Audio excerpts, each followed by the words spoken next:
guys! So, ayun, welcome back again to my channel. So, for today's content, tuturuan ko kayo kung paano natin gagamitin ang isang item na in-order natin sa Shopee na almost 6 months na natin hindi nagagamit dahil hindi din natin alam kung paano to gamitin before.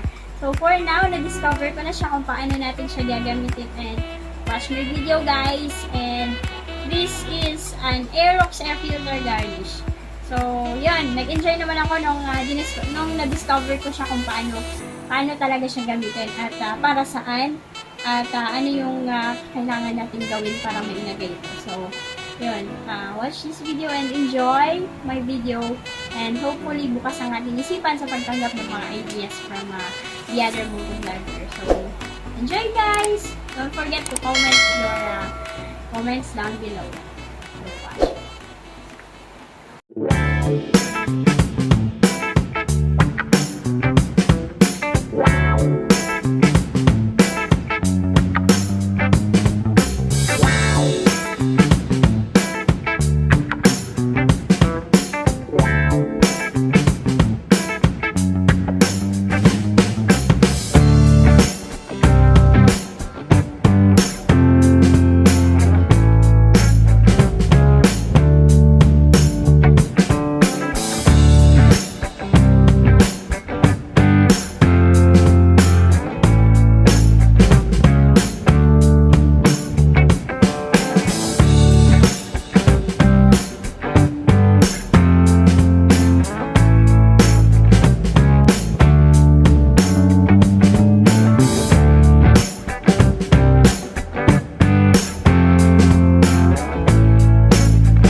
salamat again for being here in my YouTube channel, and thank you for watching my video. Hopefully, may natutunan sana kayo sa ating tutorial for today's content. And thank you ulit guys dahil bukas ang inyong isipan para matuto para sa ating tutorial.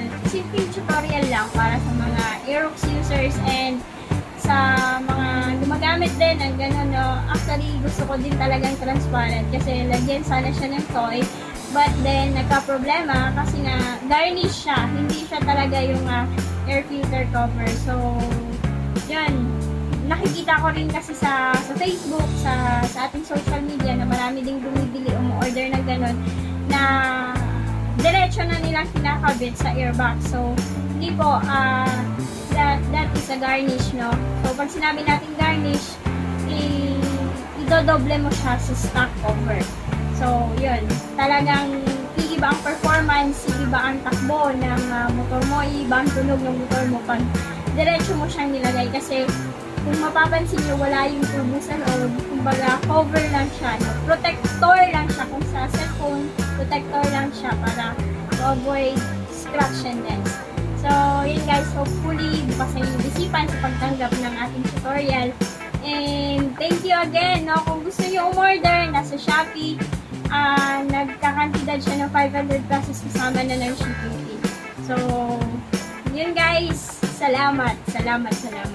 And hopefully, enjoy my video. Don't forget to click the subscribe button and like and share this video. And see you again for my next content. So, bago natin tatapusin yung video na ito, ay shoutout muna tayo, no? Shoutout muna tayo sa ating mga friends na patuloy na sumusuporta sa atin at patuloy na nakikinig, nanonood, at patuloy na nagpaparamdam na naandyan sila, sumusuporta sa atin. Shoutout guys sa inyo. And ito sila. Shoutout!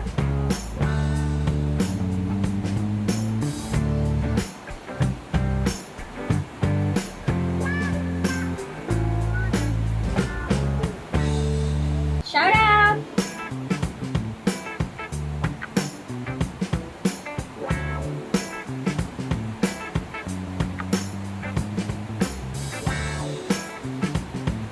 So, yan. Salamat ulit, guys. Thank you, everyone. And see you for my next video. Bye-bye!